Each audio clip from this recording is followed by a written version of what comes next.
श्री गुरुवे नमः।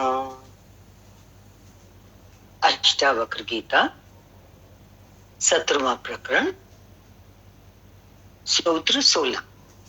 अनुवाद है, क्षीण हो गया है संसार जिसका, ऐसे मनुष्य में ना हिंसा है, ना करुणा है, ना उद्दंडता है, ना दीनता, और ना आश्चर्य है, ना शोक। व्याख्या ले रहे हैं, जिसको आत्मज्ञान हो गया, जिसने उस परम तत्व को जान लिया, उसका संसार खो गया, उसके प्रति कोई आकर्षण न रहा।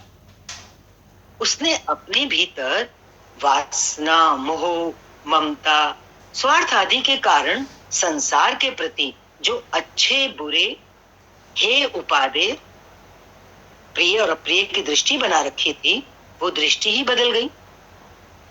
वो हिंसा, करुणा, उद्दंडता, विनम्रता, दीनता आदि तभी तक दिखाता है जब तक दो मौजूद है।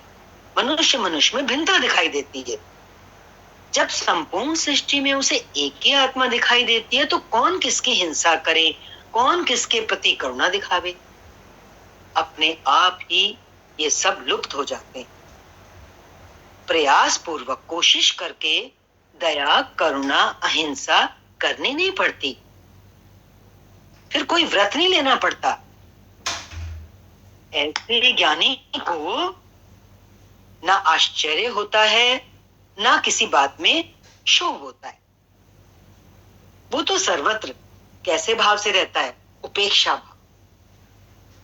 उपेक्षा भाव से वो अपने स्वभाव में, जो स्वभाव, आत्मा का भाव जिसमें अब उसकी स्थिति हो गई, अपने विवेक में जो जागृति उसने प्राप्त की है, स्व अनुशासन, अब वो स्वयं पर अनुशासन करने लग गया है। मीन्स उसका जीवन प्योर हो चुका है।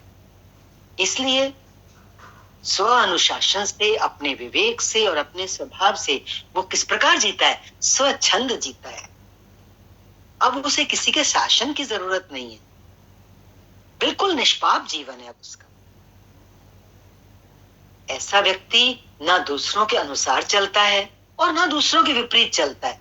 वो तो अपने ही अनुकूल चलता है, क्योंकि उसके अंदर कैसी प्योरिटी आ गई है कि कुछ बचा ही नहीं है। ईश्वर भी तो ऐसा ही है,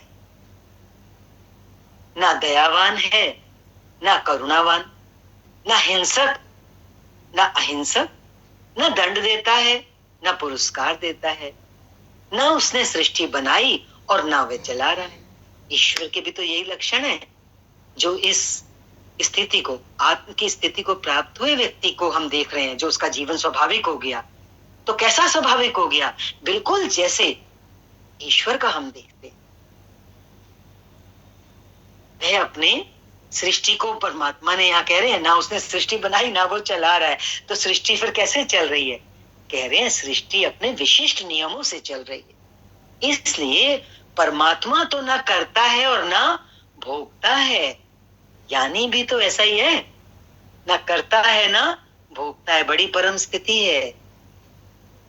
इसलिए कह रहे हैं यहाँ पर, ज्ञानी भी ऐसा ही ईश्वर तुल्य हो जाता है। कहते हैं ना, जो सद्गुरु होते हैं, जो महापुरुष होते हैं, वही तो ईश्वर हैं, ईश्वर तुल्य हैं, भेद नहीं बचता। उनकी स्थिति ऐसी होती है सत्पुरुषों की, पूर्णता को प्राप्त किए महापुरुषों की, जो जैसी जैसे ईश्वर के लक्षण पाए जाते हैं, जो अभी सूत्र में बताए गए। आगे देख रहे हैं अगला सूत्र। मुक्त पुरुष ना विषयों से द्वेष करने वाला है, किसी चीज को बुरा नहीं कहता वो, कि विषय बुरे हैं, इनमें नहीं जाना चाहिए, और ना ही वो विषय लोलुप है, वो विषयों की तरफ आकर्षित भी नहीं होता। वो कैसे रहता है? वो तो सदा आसक्ति रहित मन वाला होकर प्राप्त और अप्राप्त वस्तु का उपभोग करता है। प्राप्त वस्तु का उपभोग करता है और अप्राप्त वस्तु का उपभोग करता है। मीन्स नहीं मिली तो नहीं मिली, मिली तो भोग लिया। अष्टावक्र कहते हैं कि जीवन मुक्त व्यक्ति परम भोगी है। कैसे? वो संसार के क्षण भंगुर भोगों का त्याग करके, ध्यान देना है, संसार के भोग कैसे हैं? क्षण भंगुर, अभी है अभी नहीं है।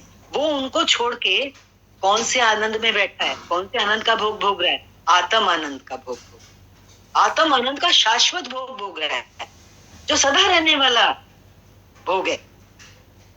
तो वो कैसा हो गया? परम भोगी हो गया ना, क्योंकि वो भोग तो कभी मिटने वाला है ही नहीं। लेकिन साथ ही साथ जो जीवन मुक्त व्यक्ति है वो विषयों से द्वेष करने वाला भी नहीं है। ना वो विषयों से द्वेष करने वाला है और ना ही विषय लोलुप है। तथा कथित नाम मात्र को जो साधु कहलाते हैं वो विषयों से द्वेष करने के कारण दुखी रहते हैं।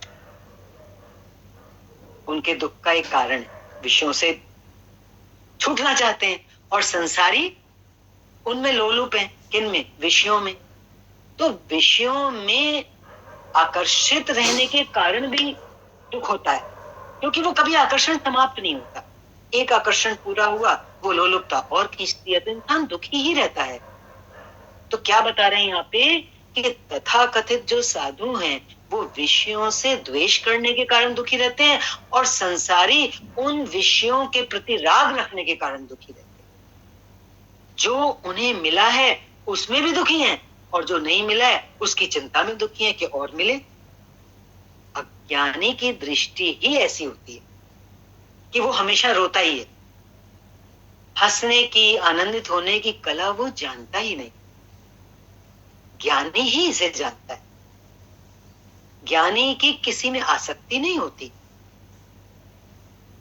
आसक्ति वाला ही तो दुखी, चिंतित, तनावग्रस्त रहता है। आसक्ति मीन्स लगाव, अटैचमेंट, छूट ना जाए, ये है आसक्ति। छूट गया तो क्या होगा, ये है आसक्ति।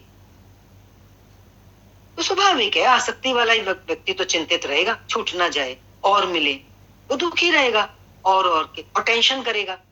इसलिए ज्ञानी जो प्राप्त है उसका भी भोग करता है और अप्राप्त की भी चिंता नहीं करता।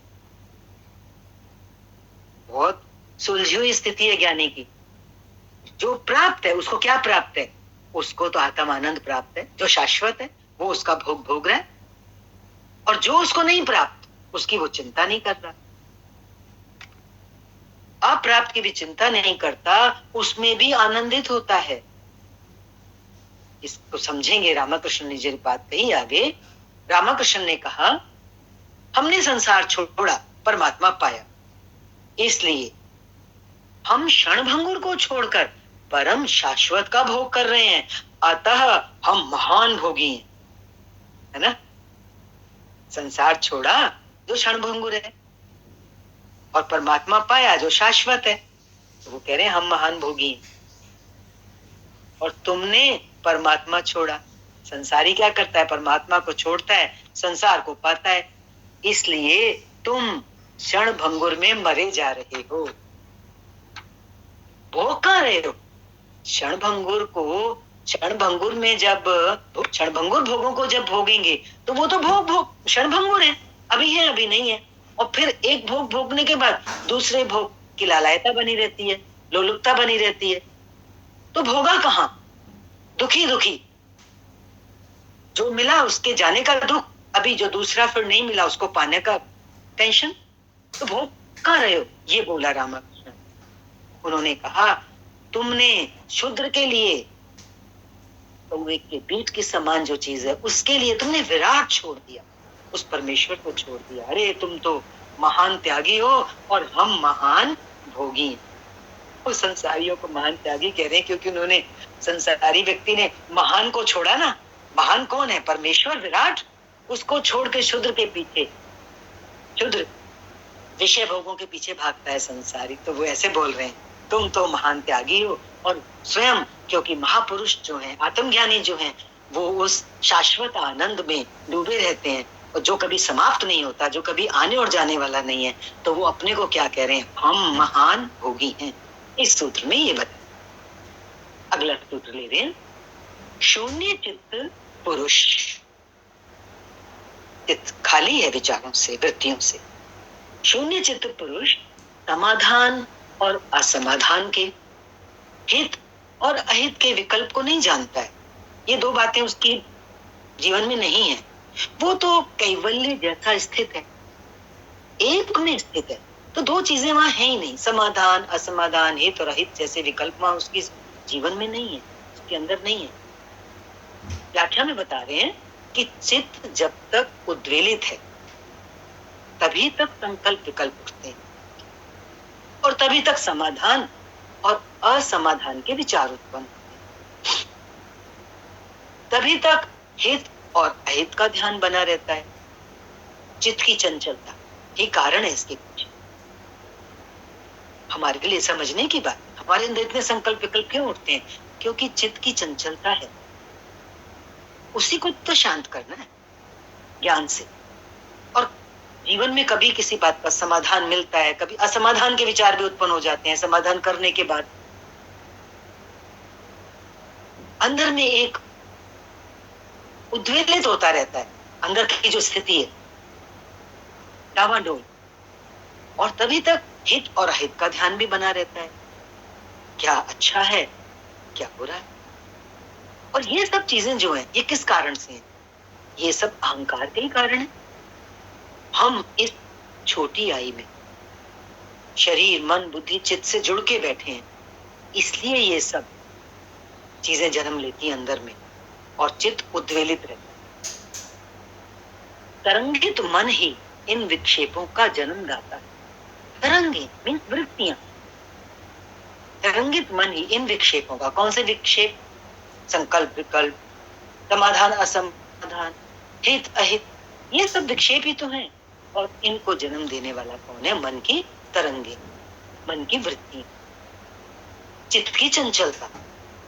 जब चित्त शांत हो गया, शून्य हो गया, उसमें विचार वासना कामना की तरंगे ही उठना बंद हो गई, तो वही कैवल्य की स्थिति, कैवल्य मुक्ति बताते हैं। कैवल्य की स्थिति क्या है ये यहाँ पे समझा रहे। वो क्या है? जब चित्त शांत हो गया, विचार वासना और कामना की तरंगे उठनी बंद हो जाती हैं, वही कैवल्य की स्थिति है। ऐसा व्यक्ति केवल और केवल आत्मा में ही स्थित है। उसके लिए सबसे ज्यादा कीमती क्या है जीवन में? आत्मा। वो भीतर भी आत्मा और बाहर सर्वत्र भी आत्मा का ही दर्शन करता है। उसे आत्मा के सिवाय कुछ दिखाई देता नहीं। आत्मा के सिवाय अन्य को वह जानता ही नहीं कि कुछ दूसरा बना भी है। कहते ना, दूसरा बना ही नहीं है। क्यों? जो कुछ भी बना है, जो कुछ भी दिख रहा है, वो आत्मा ही तो है, आत्मा ही तो बना है, तो उसको आत्मा दिखता है। उसको दूसरा अन्य कुछ दिखता ही नहीं, वो जानता ही नहीं। उसकी दृष्टि ही ऐसी हो जाती है, दृष्टि परिवर्तन। कहते हैं ना, जैसी दृष्टि वैसी दृष्टि। तो केवल आत्मा में जिसकी स्थिति है, जो कैवल्य की स्थिति वाला है, उसको अन्य आत्मा के सिवाय कुछ दूसरा, कुछ अन्य वो जानता ही नहीं, वो देखता ही नहीं, उसको दिखता ही नहीं वैसा। ऐसा व्यक्ति ही जीवन मुक्त है। जीवन मुक्त की परिभाषा बता। और असली आनंद तो जीवन मुक्ति का ही है ना। जीते जी हम देख सके कि चाहूं और कौन है, पत्ता पत्ता डाली डाली मेरा राम बसता, ये है दृष्टि। अगला सूत्र ले रहे हैं। भीतर से गलित हो गई हैं सब आशाएं जिसकी, और जो निश्चय पूर्वक जानता है कि कुछ भी नहीं है, ऐसा ममता रहित अहंकार शून्य पुरुष कर्म करता हुआ भी, कर्म तो करता है लेकिन उनमें लिप्त नहीं होता। व्याख्या ले रहे हैं। जो इस प्रकार की चित्त की शून्यता को प्राप्त होकर आत्मा में स्थित हो जाता है, जैसा भी ऊपर के सूत्र में आया था, ऐसे व्यक्ति की सब आशाएं गलित हो जाती हैं। जिसकी ऐसी स्थिति है, चित्त की शून्यता की स्थिति, कोई आशा शेष नहीं, क्योंकि वो आत्मा के अलावा कुछ भी नहीं जानता। फिर किसकी आशा की जाए? जब जानता ही नहीं किसी दूसरी चीज को, तो आशा कैसे करेगा किसी चीज की? ऐसा व्यक्ति ज्ञान को उपलब्ध होकर किसी में ममता नहीं करता। ममता माना क्या? मेरा, मेरा का भाव बिल्कुल मूल से तिरोहित हो गया, और मेरा और मैं तो साथ ही जुड़े हुए हैं, फिर उसमें अहंकार, ना उसमें अहंकार ही रहता है, मैंपन का भी अभाव हो जाता है, मैंपन भी समाप्त, ना मैं ना मेरे।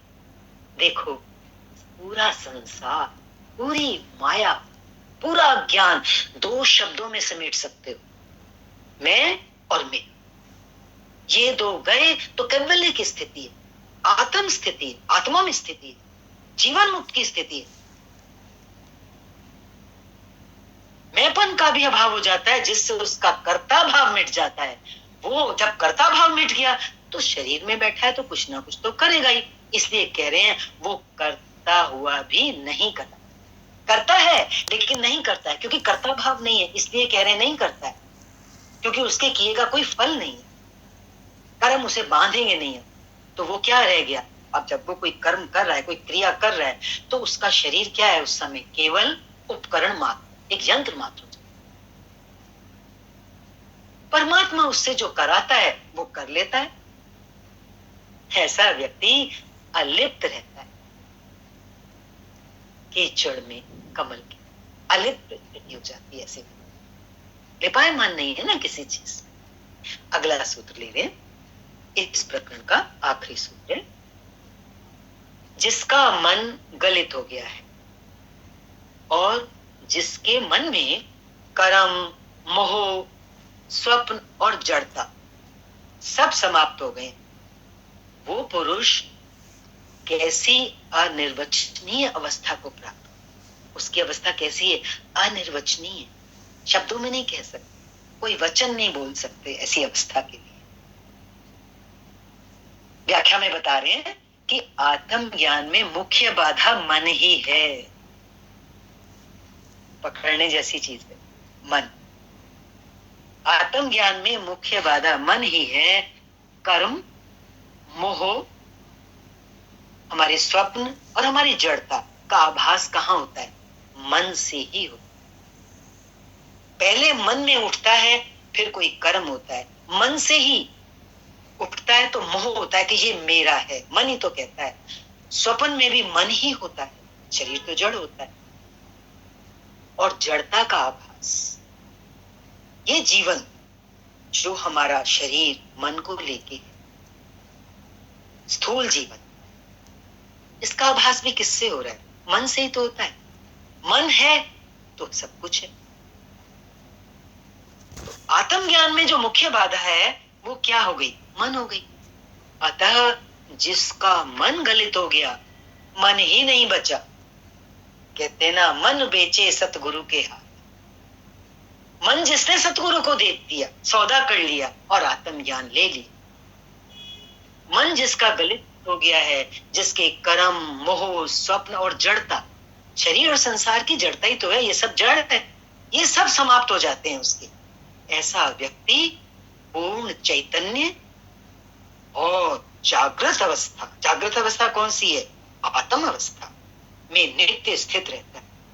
ये जो उसकी स्थिति है, ये कैसी है, ये अनिर्वचनीय अवस्था है, इसको कहा नहीं जा सकता, एक व्यक्ति दूसरे को बता नहीं सकता, और इसी को कैवल्य अवस्था कहते हैं।